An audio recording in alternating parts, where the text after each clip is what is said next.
नमस्ते सबैजनामा म शुभराज खत्री। साथीहरू भनिन्छ नि आफै बोक्सी आफै धामी हैन, आफै गर्ने आफै गराउने आफै चिच्याउने भन्ने कुरा एमालेले अहिले प्रश्न पारेको छ। एमालेले आफै आफ्नो मान्छे पठाउने, आफ्नो झण्डा आफै जलाउन लगाउने, अनि दोष चाहिँ रासोपाले जलायो, रासोपाले चुनाव बिथल्न खोज्यो, हार्छु भन्ने डर रासोपाले लाग्यो भनेर चाहिँ भ्रम फैलाउने। ए तेरीमा टोक्ने एमालेको झोलेहरू, रासोपा डराएकै छैन।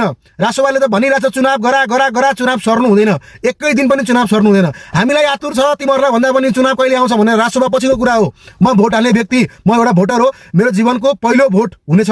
मैले आजसम्म कसैलाई भोट हालेको पनि छुइनँ, मेरो जीवनको पहिलो भोट हो र म भित्र यति धेरै उत्साह छ कि नयाँलाई भोट हाल्न पाउँछु, आफूले खोजेको रोजेको मान्छेलाई भोट हाल्न पाउँछु भन्ने म भित्र यति धेरै उत्साह छ नि, त्यो उत्साहको कुनै सीमा छैन। झोलेहरू यो कुरा सुन, रासोपा डराएको होइन, रासोपालाई जनताको पूर्ण समर्थन छ, रासोपा डराउने मान्छे पनि होइन।